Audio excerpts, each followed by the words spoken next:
ये आज का जो जजमेंट है वो सिर्फ मुस्लिम महिलाओं के पक्ष में नहीं है। ये हर महिला, हर शादीशुदा महिला के अधिकारों के पक्ष में है। ज़्यादातर शादीशुदा महिलाएं अगर काम करें भी या तो काम ना भी करें तो घर चलाती हैं, बच्चों को बड़ा करती हैं। ये जो पूरा कंट्रीब्यूशन है ये हम इनके फाइनेंसेस में नहीं दिखता है, इनके बैंक अकाउंट में कभी नहीं दिखता है। सुप्रीम कोर्ट ने बुधवार को फैसला सुनाया कि धारा 125 दंड प्रक्रिया संहिता यानी सीआरपीसी मुस्लिम विवाहित महिलाओं सहित सभी विवाहित महिलाओं पर लागू होती है और वो इन प्रावधानों के तहत अपने पतियों से भरण पोषण का दावा कर सकती हैं। इस फैसले पर मीडिया कर्मियों से बातचीत करते हुए सुप्रीम कोर्ट की वरिष्ठ अधिवक्ता करुणा नंदी ने कहा, अदालत ने कई मुद्दों को स्पष्ट किया है। सीआरपीसी की धारा 125 जिसके तहत आप अपने पति से भरण पोषण का पैसा प्राप्त कर सकती हैं, मुसलमानों, गैर मुस्लिमों और सभी विवाहित महिलाओं पर लागू होती है। ये सभी गैर मुस्लिम तलाकशुदा महिला पर भी लागू होती है।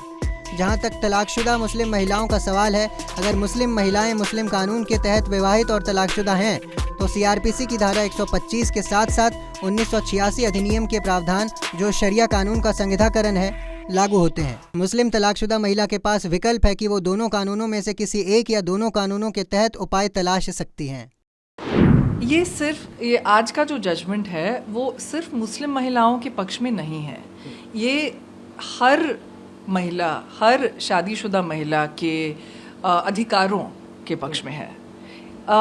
हम देखते हैं और हम सब जानते हैं कि जब ज़्यादातर शादीशुदा महिलाएं अगर काम करें भी या तो काम ना भी करें तो घर चलाती हैं, बच्चों को बड़ा करती हैं, हस्बैंड की परवरिश भी करती हैं, इन लॉज़ की भी परवरिश करती हैं, इन लॉज़ को देखती हैं। तो ये जो पूरा कंट्रीब्यूशन है ये हम इनके फाइनेंसेस में नहीं दिखता है, इनके बैंक अकाउंट में कभी नहीं दिखता है। तो मान लीजिए कभी ऐसी महिला को खुद के लिए अगर हैंडबैग लेना पड़ जाए तो इसके लिए पूछना, मतलब कभी कभी पूछना पड़ जाता है।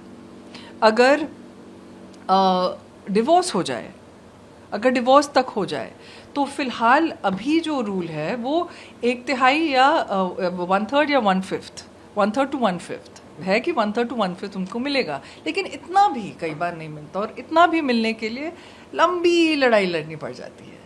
तो आज सर्वोच्च न्यायालय ने निर्णय लिया है और ये डिसाइड किया है कि सब कुछ मद्दे नज़र रखते हुए कोई भी मैजिस्ट्रेट जब देखेगा कि कितना मेंटेनेंस देना है या सीआरपीसी 125 के तहत कितना देना है उस महिला को जो क्लेम कर रही हैं, तो वो सब कुछ देखें, उनका हाउस होल्ड कॉन्ट्रीब्यूशन भी देखें। ये बहुत ज़रूरी चीज़ है। तो आज ये जो जजमेंट आई है वो महिलाओं के हक़ के लिए, सिर्फ मुस्लिम महिलाएं नहीं, सब महिलाओं के हक़ के लिए ये बहुत ही महत्वपूर्ण है और लोगों को जानना चाहिए। और मुझे तो ये लगता है कि कोर्ट जाए ना जाए, महिलाओं को मतलब अपने जहन में मालूम होना चाहिए कि जो आप फैमिली के लिए कर रही हैं, जो आप घर के लिए कर रही हैं, वो उसका कुछ बहुत महत्वपूर्ण, उसका मायने बहुत बड़ा है। और आप ये जो कंट्रीब्यूशन कर रही हैं